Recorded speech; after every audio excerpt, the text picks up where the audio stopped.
Você já deve ter visto alguma história em quadrinhos que também podem ser conhecidas como comics, HQs ou mangás. Mas você sabe dizer o que são histórias em quadrinhos? Podemos definir a história em quadrinhos como a arte sequencial, pois se desenharmos uma figura individual, ela será apenas uma figura. Mas se essa figura se transforma em parte de uma sequência, mesmo que uma sequência só de duas figuras, a imagem se transforma em algo mais, se transforma na arte da história em quadrinhos. Como é possível ver nessas imagens?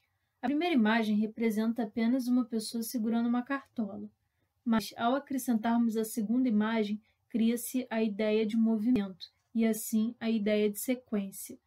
Essa mesma ideia de sequência pode ser vista nos demais exemplos, como o pôr do sol, a consequência de um tiro, a passagem do tempo e o piscar dos olhos. Se mostrássemos apenas a imagem da primeira fileira isolada, elas não criariam uma história. Para criar uma história em quadrinhos, é preciso também a presença de alguns elementos básicos. O primeiro é o requadro, que é o espaço que delimita cada cena da história. Embora a forma mais comum seja o quadrado, caracterizando o quadrinho, o requadro pode possuir diferentes formatos, como círculo, retângulo, podem possuir linhas tracejadas ou com formatos de nuvens, ou até mesmo não possuir moldura, deixando para o leitor a tarefa de imaginá-las. O requadro também pode dar a ideia da passagem do tempo em uma história. No exemplo dessa tirinha, é possível compreendermos que a cena do quadro do meio representa uma pausa de poucos segundos.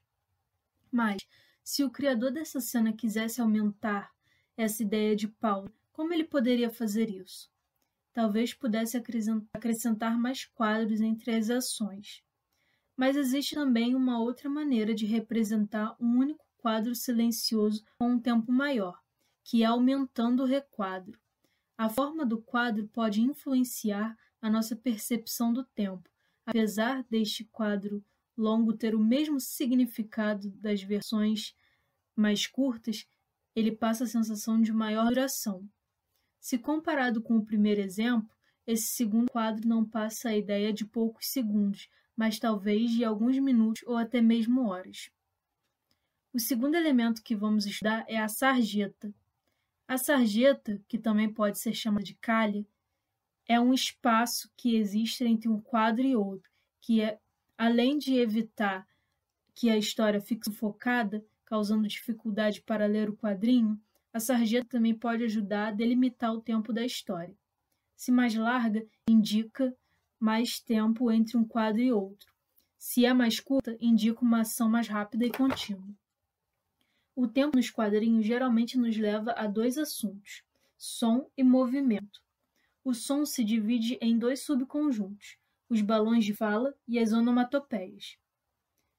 Os balões de fala simbolizam a fala dos personagens, ou seja, o diálogo dos personagens em uma cena.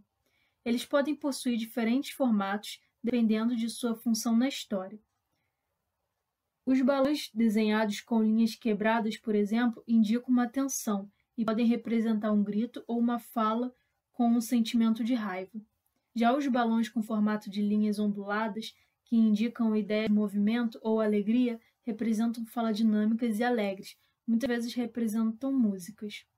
É importante observar que os balões possuem um rabicho, de forma que apontam para um personagem, ou mais, a fim de indicar ao leitor quem está falando ou pensando. Quando esse rabicho é representado por 3 círculos, representam um pensamento. O formato das letras escolhidas na história em quadrinhos também pode influenciar a entonação das falas e a nossa forma de interpretá-las, como é o caso desse exemplo, onde as letras reforçam a ideia de terror na cena. É importante considerar que existe uma diferença entre os possíveis diálogos e a narração de uma cena. Como já vimos, a fala do personagem ocorre dentro do balão de fala. Porém, quando a história em quadrinhos está sendo narrada pelo escritor ou por um próprio personagem, esse texto deve ficar no recordatório. Os recordatórios são as caixas de textos que ocupam alguns quadrinhos. Eles podem narrar a história acrescentando fatos de tempos e lugares diversos, ou aspectos que não estão visíveis nos desenhos. Um recurso interessante é dar a ideia de velocidade ou ação às imagens de uma cena através do recordatório. Um personagem pode estar estático em um quadro, mas em volta dele pode ser colocados vários recordatórios com textos curtos, dando a ilusão do movimento. Também as legendas podem trazer cores e fontes diferenciados, significando, por exemplo, pertencer a pessoas diversas ou de outra nacionalidade, planeta ou realidade, permitindo resultados e sensações diversas.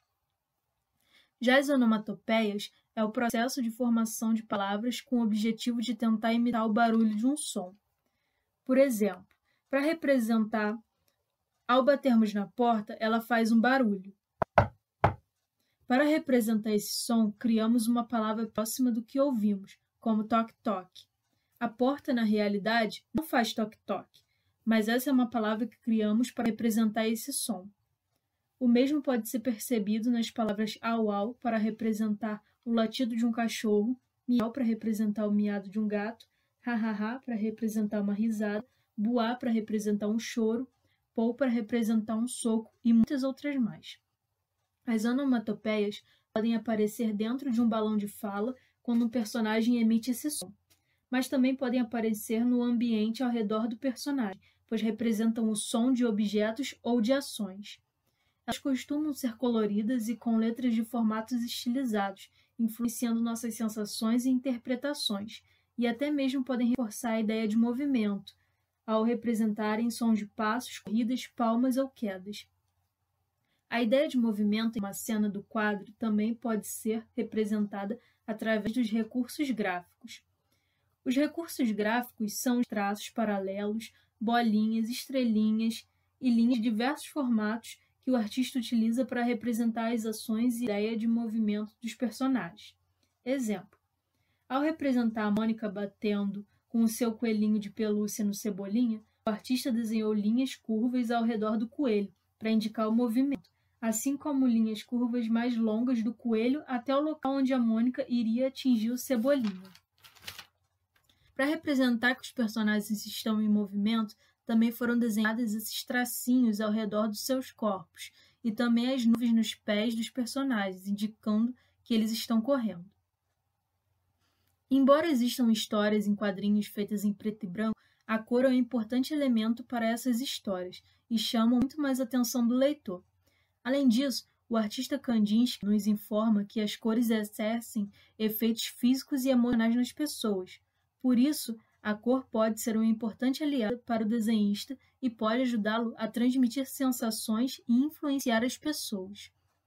As primeiras histórias em quadrinhos coloridas conquistaram muitos leitores, aumentando as vendas. Porém, aumentaram também os custos para imprimi-las, de forma que foi preciso tomar medidas para que as histórias em quadrinhos tivessem o melhor custo-benefício, restringindo apenas o uso de 3 cores primárias, mais a cor preta, ou seja, o azul, o amarelo, o vermelho e o preto. Geralmente, esse é usado para os traços e contorno dos personagens. A partir da mistura das 3 cores primárias, é possível adquirir também as cores secundárias, que são o verde, o laranja e o violeta. Essa relação entre as cores pode causar sensações diferentes no leitor. Ao utilizar as cores análogas, por exemplo, é possível criar uma sensação de tranquilidade e harmonia no cenário. Já ao utilizarmos a relação de cores complementares, criamos a sensação de destaque. Essa faz com que os personagens e o cenário sobressaiam nos nossos olhos. Além disso, as imagens se tornam mais fáceis de serem vistas nos quadrinhos coloridos, de forma que esses sempre vão parecer mais reais e chamar mais a nossa atenção. As cores também caracterizam e nos ajudam a identificar um personagem. Por exemplo, é fato que quando pensamos no Batman, logo pensamos nas cores preto, amarelo e violeta. Já quando pensamos no Hulk, o associamos com as cores verde e vermelho. A arte das histórias em quadrinhos conquistou tantos admiradores que ela transcende seu próprio meio, influenciando cinema, teatro, música, roupas e até mesmo a decoração. Você consegue identificar as histórias em quadrinhos no seu dia a dia?